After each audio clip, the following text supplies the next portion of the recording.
you, and we are in Edmentum yet again. And I'm going to go ahead and go to courseware and go to my training account, and I'm going to talk a little bit today about the gradebook. So to get to the gradebook, you go to Manage Courses, and you expand the course, and then you click on right next to Curriculum, you have Open Gradebook. Now I already actually have two of these open, so looking at this one, I want to show you this one. It shows the student, and we have all the tasks, right, and the grades. Now this student has only done 2 tasks, okay? This is red because this score has been dropped. And the way you drop a score is just to click on it, and you can click drop score. So that doesn't count for the student's grade, right? Now, if I come over here, I have Introduction to Geometry. In this case, I did take the pretest and exempted out of the basic concepts of geometry. Go me. So that's why you have this E, right? Okay, so that's when a student tests out. If it's omitted, that means that in the course alignment, it's removed for everyone. So we don't have any of those right now.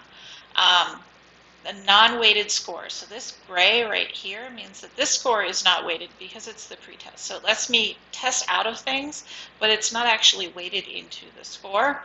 And then these are regular weighted scores, right?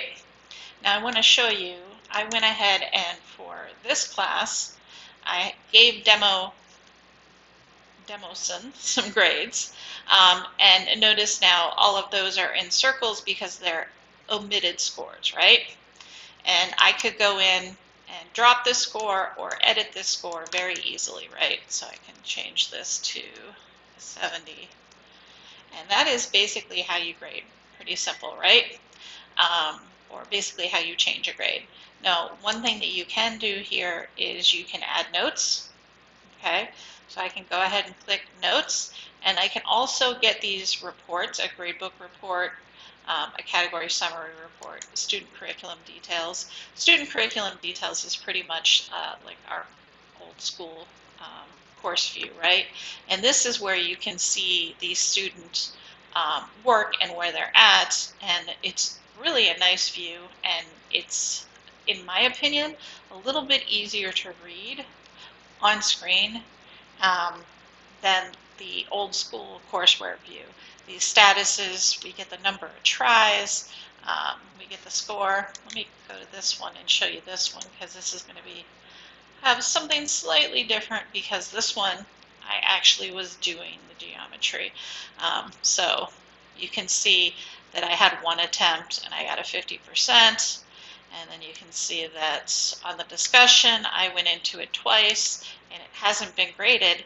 But then I have this little view button, so I can go ahead and view this activity, okay? And I can give this a grade, and I can even show comments or hide comments. I can also comment on this response. You need to write 4 to 5 sentences. Okay, I would probably do better than that even, but that gives it some basic feedback. Okay, and then I've now graded this activity, and I can exit, and now, oh, it didn't refresh. And now with it graded, the student now has a score for that. And if I go into the gradebook from this view, oh, I still have to refresh this one too.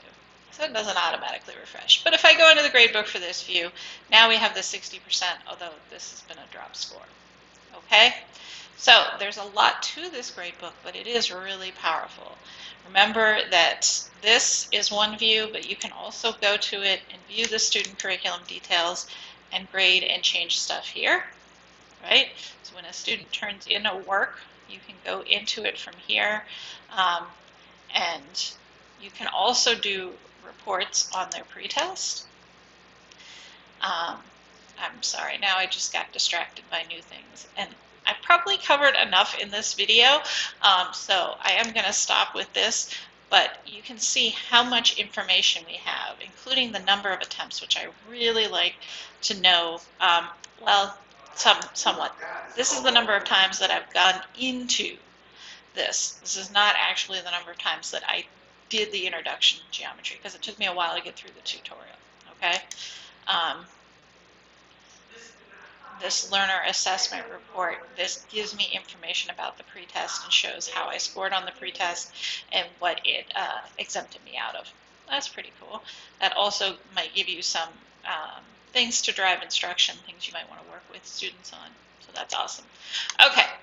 Anyway, I hope that you play around, look at this gradebook. You may want to also go in as the demo student and do some of the course so that you have some grades to grade, even if they're not totally 100% real grades, right? As we get data in here, we can see more of how it works. Anyway, have a great week and explore the gradebook.